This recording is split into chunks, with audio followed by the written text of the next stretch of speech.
Hello, everyone, and welcome to another installment of TEDXcellence, the show that is consistently taken off the air by YouTube because they fear the truth, or because an automated system is catching sound file matches because I don't pause often enough during the course of the stream. But either way, I'm coming to you live from my Corona bunker on the moon with Dogcat Fox, a Pepperjack, and all of you. Hello, everyone. Welcome to the wonderful world of Saturday. I hope you are all well. If you're not well, please get well soon, and are having a good weekend so far. I know I will be, because after this stream's over with, whenever it ends, either by my own hand or YouTube's, my nearby barbershop finally reopened in the midst of all of this, and I am going to go get my hairs cut, because it's been about 2.5 some odd months, and I'm feeling a little shaggy. Not like Scooby-Doo shaggy, but you know what I mean. But hello to all of you. In particular, Maniac Man 2030, hello. Seftus Wolf, hello. Brutus, hello. Mutes Pruts, hello. Reject PPC, hello. Zimgoa, hello. Old Guy Gamer, hello. Asian Hippie, hello. Willet Forge, hello. Swan 732, hello. Death Glock, hello. Tartan Rose, hello. And the chat jumps because of course it does. Graf Spree, hello. Angela Ariaga, hello. No One Nowhere, hello. Zaubla, hello. Midday Sun, hello. That One Servant of Satania, hello. Eric Grunstadter, hello. Crimson Tiger, hello. Faithless, hello. Ginger Snap, hello. Havoc Vladimirovich Stalinov, hello. Twisted Skipster, hello. This is Kyle, hello. Roger Reynolds, hello. Hammond Beans, hello. Dark Alile, hello. The Luke Skywalker too, hello. Jake Thompson, hello. And there you go. And Angela says, all the hairs, not just one. Well, I'll tell you what, I'll be honest. I'm going to go get my ears lowered. And that's what I'm going to go have done. I'm going to have my ears lowered. Yeah, it's a drastic step on my part, but I think it's time. It's time that I got my ears lowered. Yes. Well, speaking of antiquated notions in modern times, what is the subject of today's TEDx talk? Well, I'll tell you. The official title is Witchcraft, Water Bottles, and White Privilege. Witchcraft, Water Bottles, and White Privilege. Sounds like the beginning of a Johnny Carson sketch with Karnak, you know. But yeah, so what do those three W words and or phrases have to do with one another? I don't know. I guess we'll find out. And we'll also find out with our lovely bingo card provided to us by Frosted Glass. You can find a link to the bingo card image in the description below if you need your own. We'll be going along, keeping our ears and our eyes open for any of the various items on that bingo card. We reached our first full bingo on the last TEDx, the TEDx of 2 parts because of YouTube taking it off the air and then reinstating it and then taking it off the air and then reinstating it. And I have a feeling it's going to happen again no matter what I do, but we'll see what happens.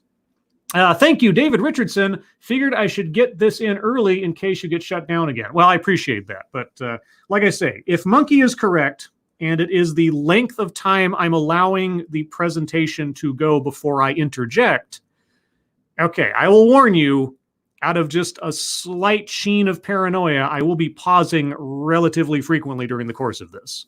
I'll try not to let the speaker drone on too long, but that might not be of any help, but we'll find out as we go. So as usual, I'm going to start off with a few seconds for a sound test. You guys tell me if you can hear it, and if so, then we will continue. And here we go.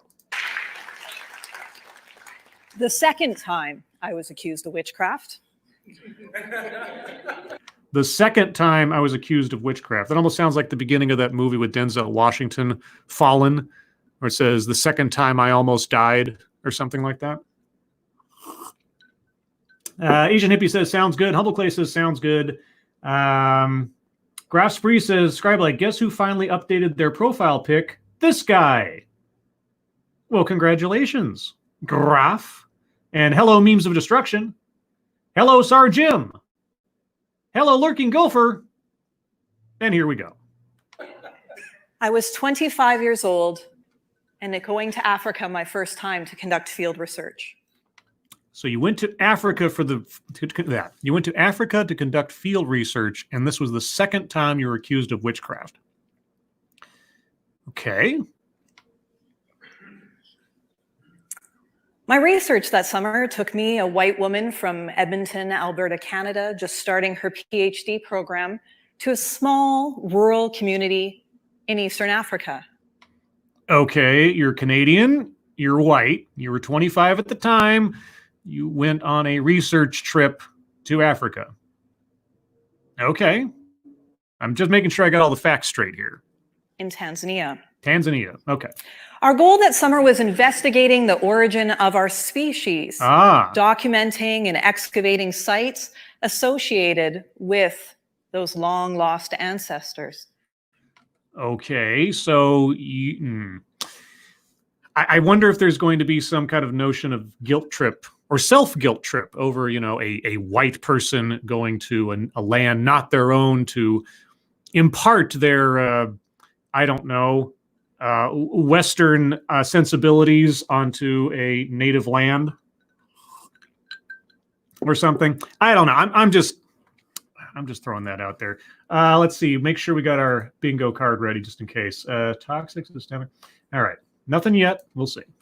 And while we're ultimately successful in doing this, and this is work we continue to this day, it was not the scientific truths that we uncovered, but rather the truths, the accusation of witchcraft revealed about myself and my work as an archaeologist that resonates with me to this day. An accusation of witchcraft and your work as an archaeologist. I mean, unless someone would say, oh, look at you digging up old bone. That's my first reaction, but okay. Archaeology and witchcraft. So what happened was this. Okay. Myself, yes, my PhD researcher, her other PhD student, a Tanzanian archaeologist, and several government officials were working in a community. We were excavating a site that was directly adjacent to a village. And of course, we drew a lot of interest. It's not every day that people show up in your backyard and dig some holes, I imagine. Well, you don't know my neighborhood very well. There's a lot of construction that goes on all the time. They always have to justify their road construction budget. So there's a lot of, And again, if I annoy you with the number of times I'm pausing, this is an experiment to see if maybe that's the problem that's causing my videos to be taken down. That's why. So do forgive me. Or not. Either way, I'm going to do it. What? And so local people... Wait, why is that photo all mosaic filtered? That just looks weird. ...visited our site on a daily basis. And they expressed a very serious and often suspicious concern about the work that we were doing in their own backyard. Well, yeah. I mean, I'm curious. Did you have permission? Did they know you were coming? Were you possibly going to be messing around with their burial sites, that kind of stuff? Curious. And again, this not being an everyday occurrence, we can validate some of that suspicion right off the bat. But the reality is many communities across the globe are suspicious of the work that archaeologists do. Really? We are scientists representing the scientific community, and that draws much suspicion. Also, if you're not wearing a fedora and a bullwhip, people aren't quite sure if you are archaeologists. Just saying. I mean, that's how I'd look at it. Of course, there's lots of tensions around resource extraction and use, and of course, misgiving about foreign interests in our communities, on our land. Are you saying that archaeologists are oppressed? Or, I don't know if she's playing victim yet, but we're getting close. In our nations. So used to this suspicion and used to this interest, we continue to dig. And we dug because we had all of the right permissions in place. Okay. Visas and permits. Okay, so you were authorized to be there doing what you were doing. This is such an exciting story so far. I'm waiting for the other shoe to drop. Research clearance. Yes. We had funding. Uh-huh. And so we continued our work yes. in pursuit of scientific truth. Can we get to the point, please? But suspicion creates tension, and the tensions would continue to rise at the site, culminating on the 17th of August in 2006, when a fight would break out. A fight? A fight. Was it you? Did you throw the first punch? A fight between my Tanzanian colleague and the individuals who'd been observing us excavating at the site every day. Okay. Now, this fight occurred in Swahili, and I still have only baby Swahili to this day. The fight occurred in Swahili? So it was an argument? Or did they have one of those machines like in Dune where words are killing phrases or something? So I understood very little of what was going on, but I'd never heard a shouting match and words being exchanged in anger at an archaeological site before. So it wasn't, I mean, I guess you could call it a fight of ideas, but unless punches were thrown, it was pretty much just an argument, right? Okay. But this was one word I did understand. Mzungu? Mzungu. Mzungu. Okay. White person. Oh. Some other words I understood were this: chupa ya maji, or water bottle. White person, water bottle. Okay, I see the title of the presentation coming on. I'm still waiting for the point, and we're a third of the way through this now. White person, water bottle. Yes, we got it. Why are they arguing? Yeah. I'm curious. Well, there was another word I heard, but I didn't understand until my Tanzanian colleague explained to me what it means. Is it witchcraft? I'm just guessing. Machawi. Or witch. Oh. Mzungu. Chupa ya maji. Machawi. And? So what's the connection? I am dying to know. That's the entire reason I'm watching this, is because the title caught my eye. Please, please tell me, what is the connection? Every day at lunch, we would share whatever we had: water bottles, cookies, oranges, nuts, bananas, with whoever was at the site with us, and we would eat lunch together. Okay. And I was frustrated by the growing amount of plastic water bottles we were generating with no recycling program in place. I decided to fill up my green Nalgene bottle at the hotel every day. Okay. This is... I'm hoping this long road is leading somewhere interesting. Because so far, I'm not even sure. She was called names by the local residents, effectively. She was being name-called in Swahili by the local residents. That's all I'm getting so far. Okay? Clever, right? Yeah, And I didn't think anything of this. But the locals, the people observing us, sure did. Okay. Because if my white skin wasn't enough, and the way I'd been exercising my privilege and power at the site by digging in light of this suspicion and distrust. Okay, privilege, white privilege. I'm going to give it that one because she just said privilege. So privilege on the board, and I'll also take in the free space as we go. I haven't seen her play victim yet, but we might be getting close. So we'll see. Anything else? Baffles or triggers me? No. Cultural appropriation. Cultural appropriation, I don't know. I mean, she was speaking a language that she doesn't know very well. We'll hold that in reserve. Leaves out vital context. Nothing so far on that. Speaker should not be in the current occupation. I don't know how to sort of assess an archaeologist's qualifications simply from something like this. And surprisingly enough, no childhood or family anecdote. So, all right. Well, here we had some proof. This green bottle contained not water, but poison. That girl is poison. Thank you, tall person. Hoy, all. I will watch in full later, so long as it isn't struck down for a violation, quote unquote. Happy World Gin Day, everybody. I never really liked gin. I mean, the couple of times that I had it, and it's only been a couple, it was kind of like drinking a pine tree. You know, it just, I mean, there are, I'm sure I've had like mixed drinks that included gin that weren't that bad, but just gin, yeah, not a big fan of it myself.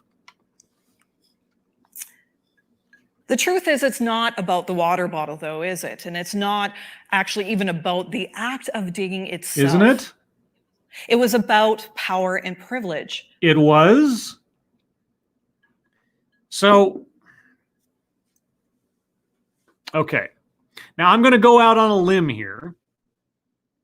I could be wrong. But her green plastic water bottle, did they see the green plastic water bottle and assume that the liquid therein was green and therefore it was poisoned? Because they didn't quite grok, colored plastic. Was that it? Or is it about power and privilege? Because it sounded like it was about water bottles, witchcraft, and the color of her skin. And if she had privilege, why was she being criticized or shouted about? That would be my question. And anthropologists, when studying witchcraft accusations around the globe, have clearly demonstrated that that's what is always at the crux of witchcraft accusations: power. Yes, I will agree in the abstract that is probably so. I mean, let's take the most famous example that at least I'm aware of in the Salem witch trials. Having control over the society, or getting revenge, or having control over a rival in the village or something like that. Accusations of witchcraft or witch hunts in the abstract are about power. It's about turning someone into a villain in order to have control over them. So, yes, accusations of witchcraft in the modern day, modern science, is effectively a power play. Stipulated. People accuse individuals of performing witchcraft, of being a witch, when they feel powerless, when they feel unheard and unseen and disregarded. Oh, so, and again, I'm going out on a limb here. You deserved to be called a witch because you're white and because you were in their territory. Is that it? So them calling you a witch, them accusing you of magical evil intent and ability, is a good thing because they were expressing their inability to overcome your inherent privilege. And you have to own that and internalize that. Am I getting close, do you think? And imagine someone does this to you in your own backyard. And again, remember, we had all the permissions in place, right? Visas and permits and letters of introduction. So obviously you should never ever go on another archaeological dig in a place foreign to you, even if you have all the permissions, because if someone calls you a bad name, you obviously don't belong there and should go away. Are we back to like the last TEDx I did where, someone making fun of you or someone criticizing you or insulting you is the great divide, the point at which everything falls apart? All egos and plans shatter. Just curious. From institutions that the community we were working in felt powerless against. So you were part of the problem. You were oppressing them, even though you were there simply for the sake of research and education and had all the permissions necessary. You were the bad guy because the people nearby didn't like you being there. I mean, I can understand that to a certain extent, you know, like you are the visitor, you are the invader to a certain extent, etc. But you knew that going in. So, okay. So when you cannot directly challenge institutions, when you are challenging people and they are not listening, what else do you have at your disposal? Well, falling back on Dark Ages superstition and belief, I suppose. Yeah, you know, when I feel powerless, when I don't feel like I'm being heard, I shout out, "Leprechaun!" I mean, it definitely gets me some attention. It doesn't make any sense. No reasonable person would believe that what I'm saying has any basis in fact, but you know, that's what you do when you don't feel like you're being heard. You fall back onto superstition and legend and lore and Dark Ages thinking. That's how you get your point across, because it's really difficult to argue against someone who believes in something that cannot be proven, as we've found out over and over again. Burn the witch. Yes, burn the witch. Wait, did they burn the... Wait, did they try to burn you? She's a witch. Yeah, they called you a witch, so did they try to burn you? At the time, I'll be honest, I didn't realize how serious this accusation was. Really? Okay, how serious was it? I feel like that's a Johnny Carson joke or something. Right? I was upset, actually, and hurt that they would accuse me of something. All I wanted to do was pursue scientific truths. Yeah, they accused you of something that you didn't do. I mean, being falsely accused of something. I mean, yeah, that'd be awfully terrible. So you're not going to accept and internalize that and validate such accusations now, are you? In fact, what I thought was fact. Yeah. But this was because, as I've come to realize, I was blinded by my white academic economic privilege. Really? So witchcraft is real and they were right to accuse you of that? Now that you've had, you know, the blinders lifted from your eyes in the acknowledgement of your privilege, you understand that the accusation of witchcraft was justified? Or am I misunderstanding you? I didn't realize how I was using it to make people invisible. I am assuming you do not mean that literally. If they were invisible, would you or your institution have bothered to get permission? If they were invisible to you, would you have respected their sovereignty by seeking out the appropriate permissions ahead of time? Would you have even bothered having somebody on the staff who could speak Swahili? Or have a colleague there who was a native?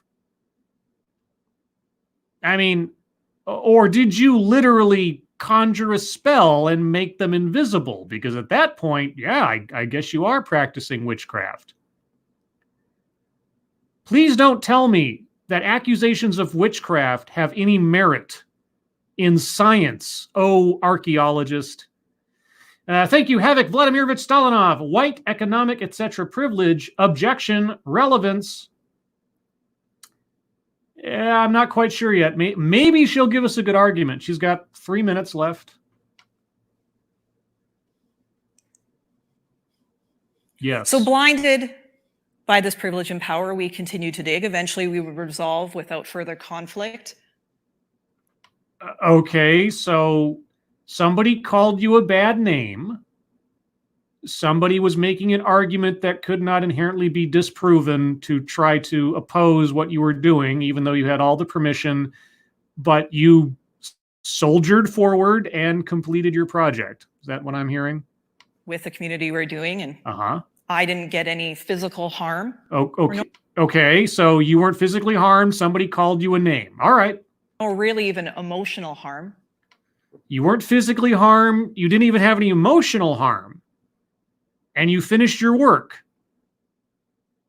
Okay, so far, you went to a foreign country with all the permissions necessary to do a dig. You did a dig. At one point, there was a shouting match in Swahili where someone levied an accusation of witchcraft at you and a belief that your green plastic bottle of water actually contained poison.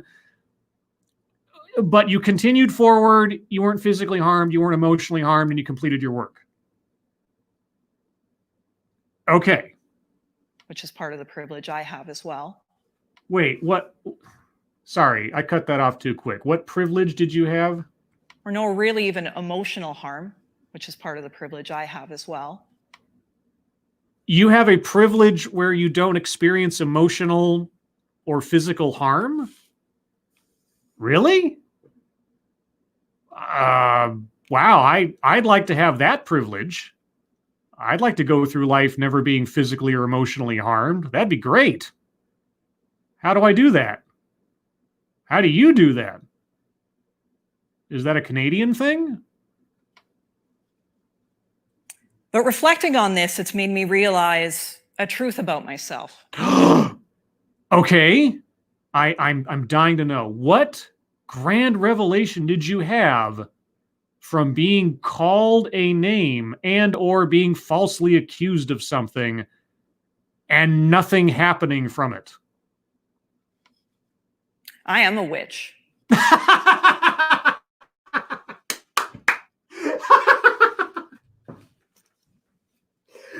Could I call it any easier?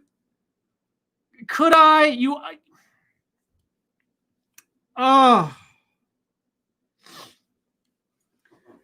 Because your privilege is a magical skill, right? As compared to the poor, disadvantaged, obviously inherently flawed others who are not like me, I obviously possess real magic. Therefore, I am a witch. I am an invader. I am the villain. Is that where we're going? Because that sounds like where we're going. Well, do a magic trick. I mean, right now, do a magic, cast a spell, project a curse, see into the future, sour some milk that's in the same room. I mean, do something, please.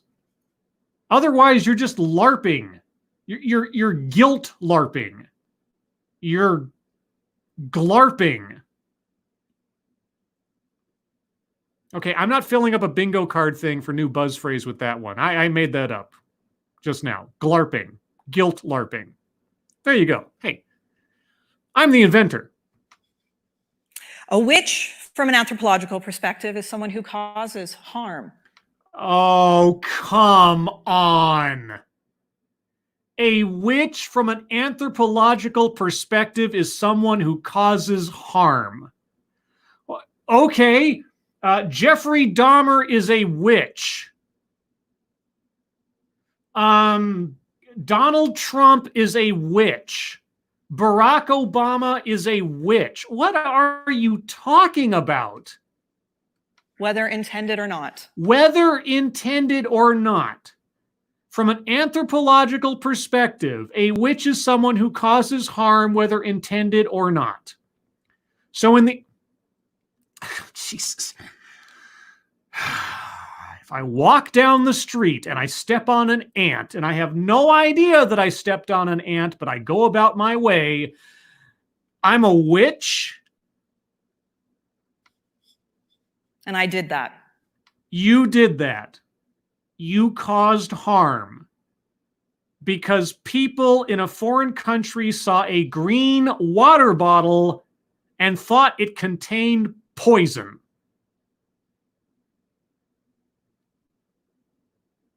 Really? I need a drink.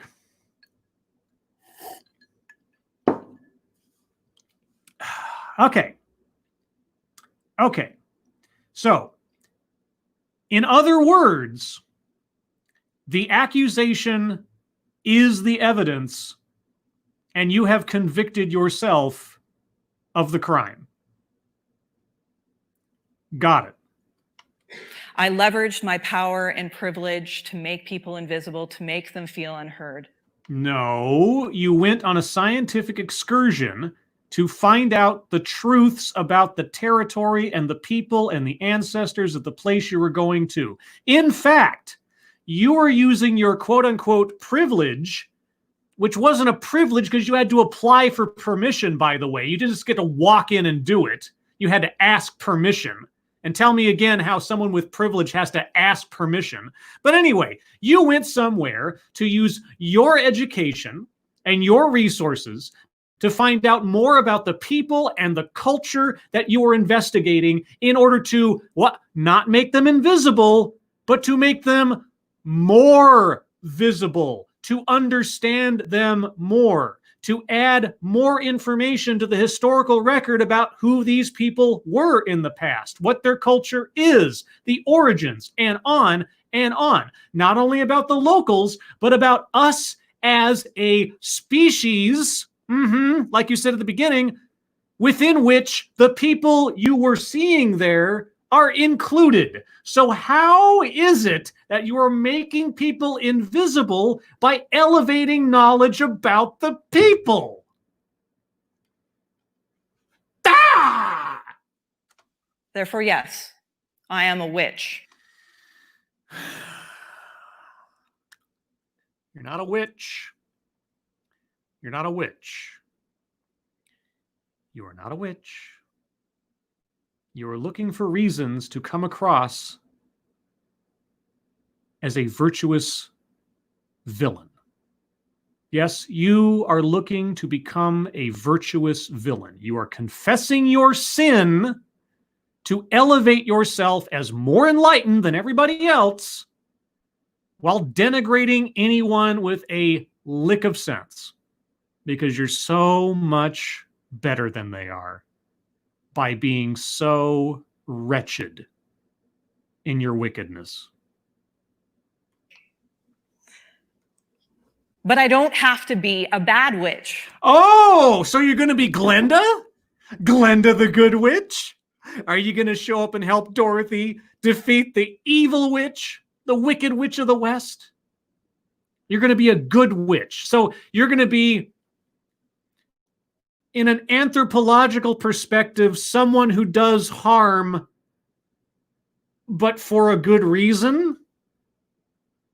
I mean, how else am I to define, in your world, a good witch?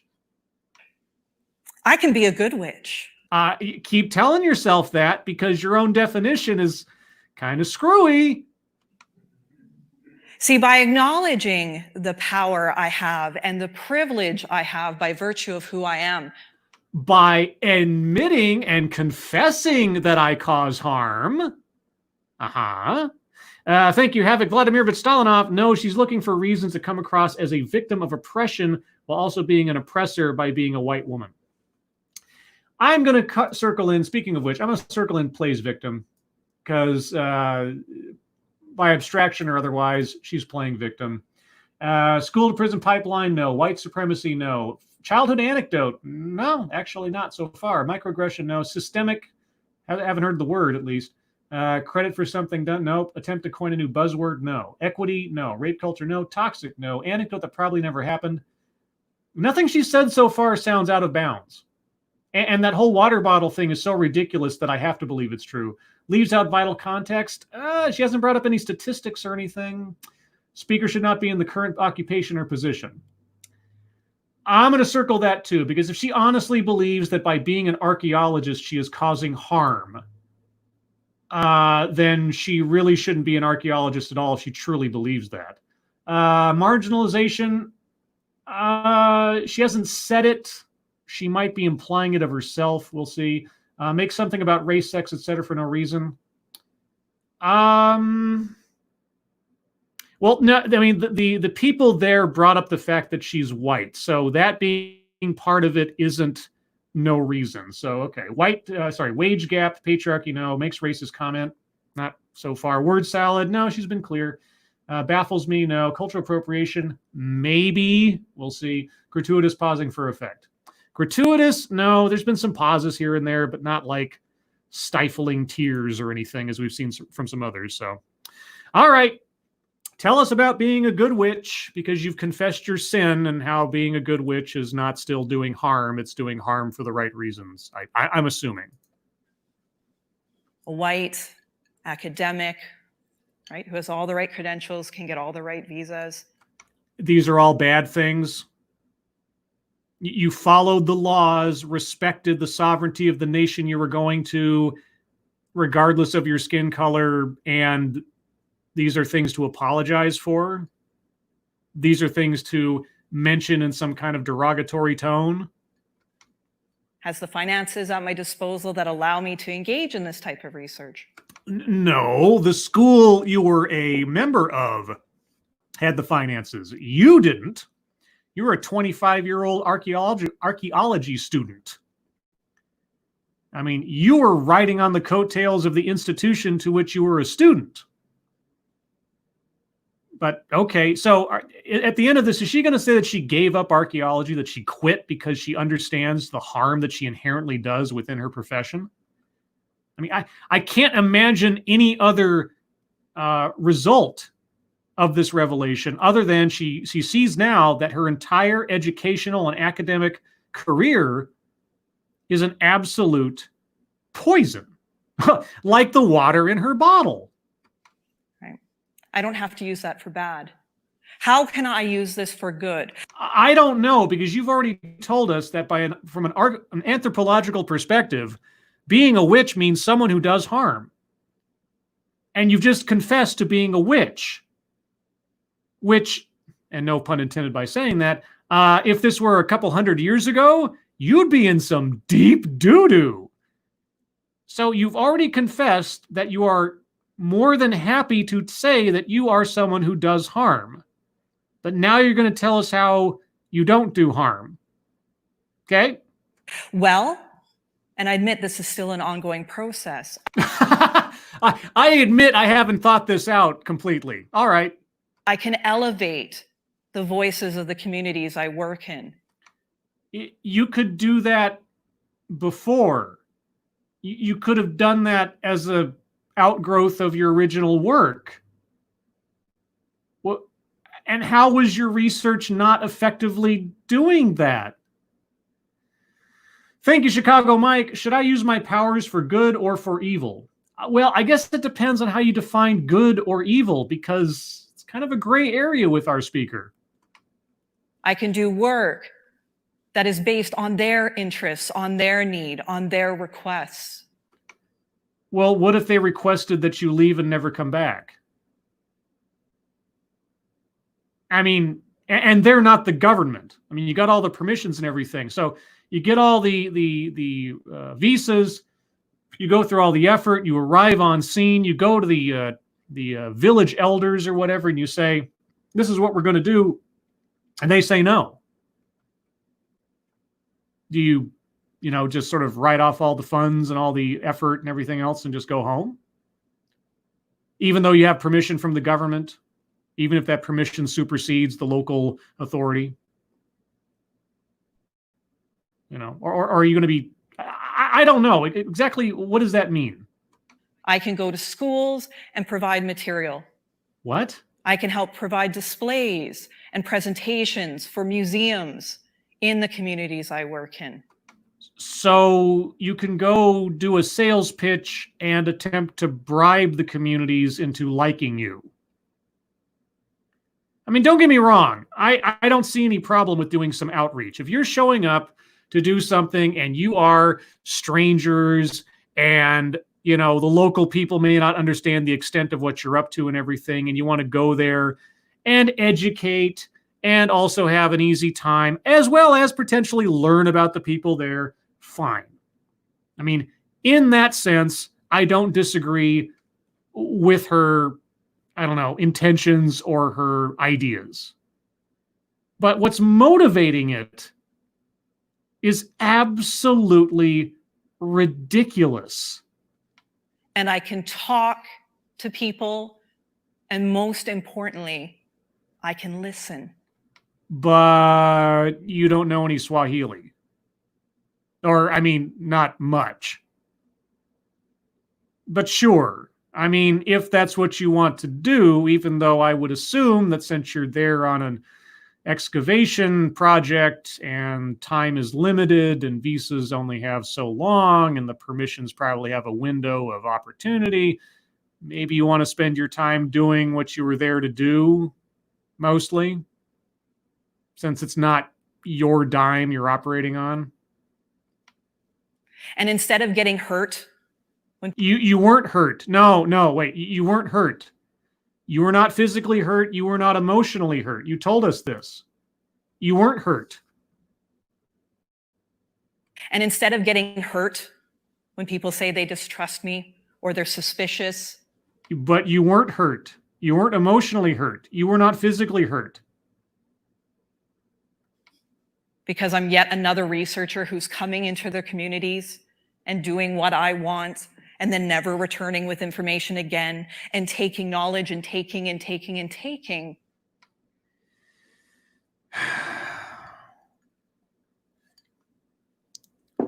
If you want to fly back after the fact on your own dime and explain what you found out to people, go ahead. If the institution to which you are a student or a professor or whatever funds such a follow-up trip, fine. But you're there to excavate. You're there to learn. I'm assuming you're not there to grave rob. I'm assuming that the government did not say anything you find you can just take without telling us. You're there for academic and educational purposes. Digging up dirt, uncovering artifacts, giving them back to the government after you've cataloged them and studied them, etc. You're contributing to our bank of knowledge about ourselves as a species, as a culture in different places. You're not grave robbers. Aren't you? I can listen. Yeah? What does that have to do with archaeology? Anthropology, cultural studies? Okay. I can take the tools at my disposal, including my power and privilege. Your power and privilege, which required you to get permission and visas. Right. And share and give and listen. Yes. Or to use a poor analogy. To use a poor analogy, because your analogy so far about witchcraft and anthropological perspectives on causing harm have been so stellar to this point. Okay, give me a poor analogy. Instead of worrying about how full my water bottle is, what? I can use the resources I have at hand, the water I have in my bottle, what? To fill up the bottles of those who need water. What? Thank you. What? Oh, and she's got the water bottle. Oh my God, she had it there the whole time. Oh my God. Is that a power object? Is that a foci of magical energy? Oh, she had it there the whole time. Poisoned water. Water that she was going to fill up other people's water bottles with. She's going to poison people because she's a witch.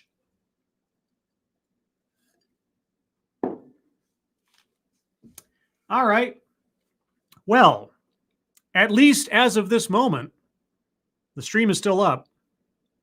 The video is effectively over.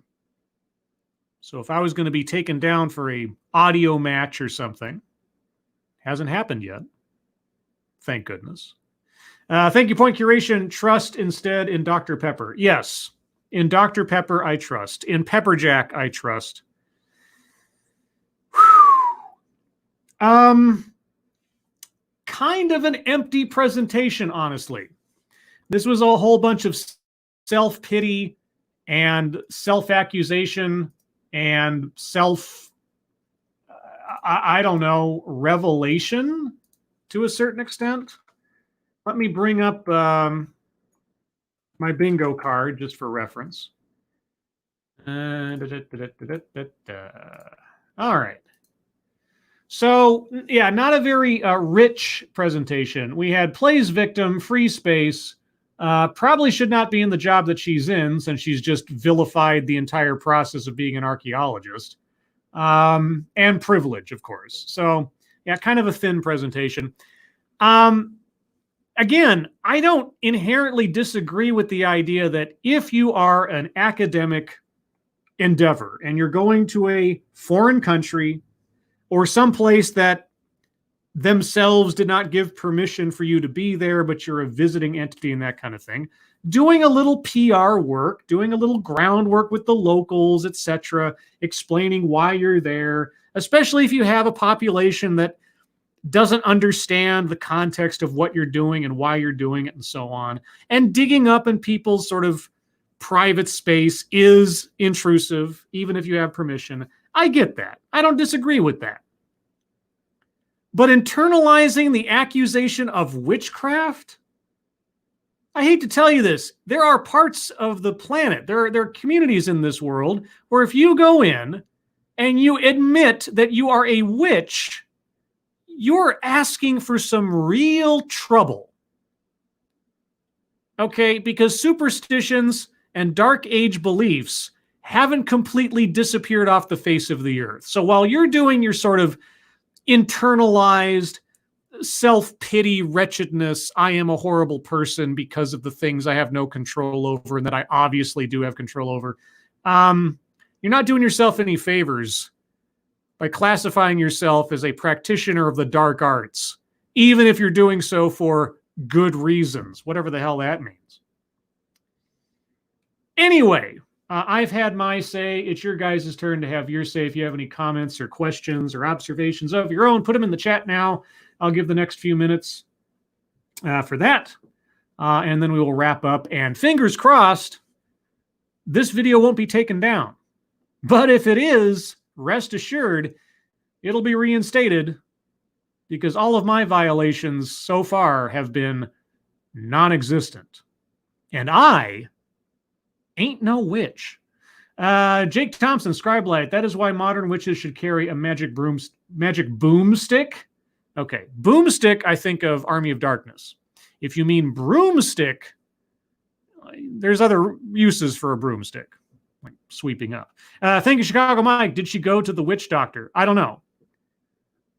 Did she say ooh, ee, ooh, ah, ah, ting, tang, walla, walla, bing, bang? Somehow I bet she didn't, because that'd be offensive. El Vaquero 555, Scribelight, are you starting to see the wisdom in witch burning yet? No. Humble Clay, does poison count as toxic? No, because toxic in context of a TEDx talk has to be vilifying an idea or vilifying an ideology or something. You know, so like, what was it? Poisonous tranquility. Oh, sorry, malicious tranquility. That was my TEDx talk. If you look on my channel and go back a few videos, I did my own TEDx talk, modeled after so many TEDx talks that I've watched. You can see it for yourself, and you can judge for yourself how close I came to the mark. Graph Speed, Scribelight, well, this stream went well as struck. Not so far. As long as chat is moving, I know the stream hasn't been struck. That's my signal, I've learned. Thank you again, Chicago Mike. Does she weigh the same as a duck? How big of a duck are we talking? Ginger Snap, Scribelight, I want to know about the first time she was accused of being a witch. That's true. The second time I was accused, yeah, what was the first time? She brought that up at the beginning, but she never did explain the circumstances the first time. Willett Forge, Scribelight, she was so rude, called my ex a witch. Called my ex a witch. She was so rude. Maybe I'm misunderstanding. Faithless, remember the decolonized science girl? She actually thinks a guy can call lightning. Yeah, that I will say, I saw that video once a couple of years ago, and when I read the title of this presentation, I thought maybe that's what she was going to refer to, but she never did. But yeah, that did occur to me. Ryan Rawlings, Scribe Light, were you enlightened by the simian earlier Scribe? Are you trying to ask if Ranting Monkey educated me on anything? Are you really suggesting that Ranting Monkey knows anything that I already don't? It is a to laugh. Mike Savage, it was witchcraft. It makes me less informed after listening to that than before. Well, if the sense that she stole some sanity. No, I can't even give her credit for that. If I've lost any sanity over the course of this talk, it's from the pepper jack. Let's see. No One Nowhere, throw some moon rocks. Man, I wish I had a moon rock. You know how cool that would be? I think most of them are in museums. But if I actually had a moon rock, man. I actually don't have anything from the moon. I've got a whole bunch of photographs and documents and things from my grandfather who worked for NASA and who worked on the Apollo 11 program. But other than that, I don't have anything like from the moon, but that would be cool. Willett Ford, Scribelight, her definition of witch, she called my ex a witch. I mean, shoe fits, but rude to point it out. Yeah, from an anthropological perspective, a witch is anyone who does harm.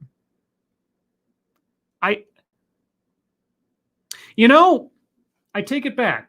I'm going to take that as a new buzz phrase, buzzword, because that is a brand new definition for that word from an anthropological perspective. You know what? I'm gonna revise my bingo card. It might not show up on the screen here because I'm doing it outside of it. But for all intents and purposes, imagine that attempt to coin a new buzzword has thuswise been circled, because that new definition is really something to behold.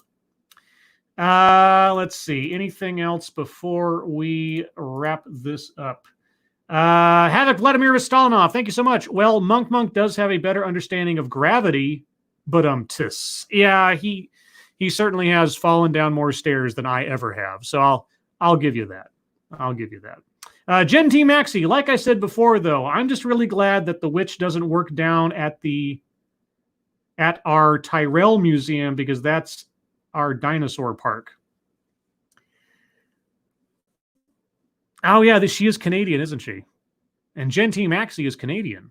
I know that. Huh. Canadian anthropology, guys. It's all about acknowledging the harm you cause. I guess that is kind of Canadian. Humble Clay, I would say that the entire thing was an anecdote that probably never happened. No, you see, and the reason I say no is because that amount of self-hatred, that amount of self-condescension that she put herself through and for us to watch, I truly believe that the people down there, I mean, it's just such an odd thing to make up out of thin air. Witch, water bottle, and white person. Those three things together, given the circumstances, and her green water bottle, and she had it there. No, I think that actually happened. I think she internalized it. She tried to rationalize it, try to turn it into a positive, while at the same time acknowledging her sort of self-wretchedness and being white and quote-unquote having privilege and so on. Now, I believe her in this instance. Thank you, Willett Forge. Well, hoping to game stream at 5 p.m. Eastern, paid shill. Guys, go check out Willett Forge's channel. Not only does he create things, but he also games things. And let's see, a couple more comments, and then we'll wrap this up. That one servant of Satania, Scribelight. So redefining words counts in that too. Good. I was wondering if it did. Well, I would say, and it depends on the context. I mean, not necessarily every instance is going to matter, but if someone takes something like witchcraft and adds a definition to it that is so far outside the actual definition, then in a reverse sense, they've created a new buzz phrase or buzzword. So now witchcraft means the anthropological perspective of doing harm. So I'll take either one. I'll take arguments either way.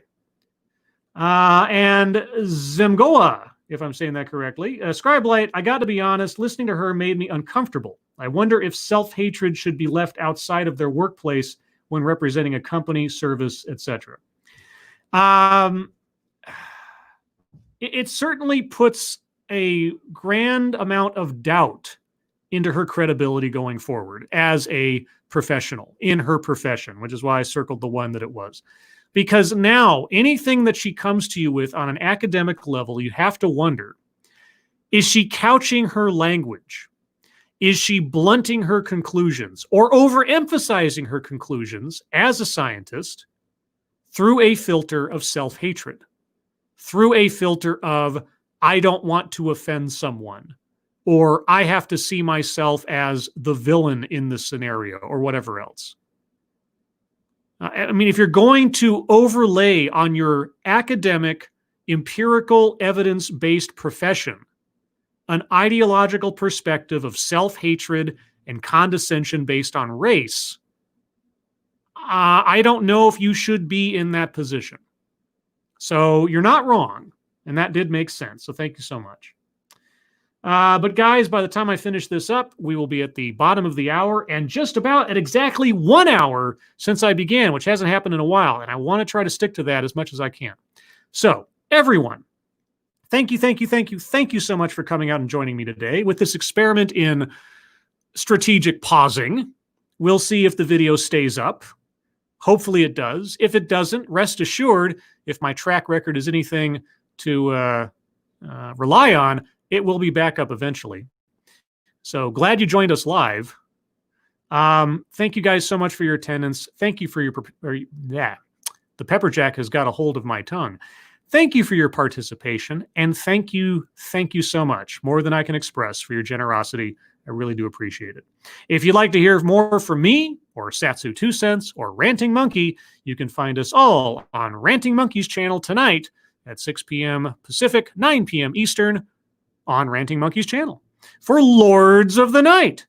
Otherwise, I'm going to go get my ears lowered, because it's been 2.5 some odd months, and I'm kind of itching for that to happen. Everybody, I hope you're all safe and well. If you're not well, please get well soon. Hope you guys enjoyed it. Have a good rest of your weekend, and I'll talk to you soon. Take care. Bye-bye.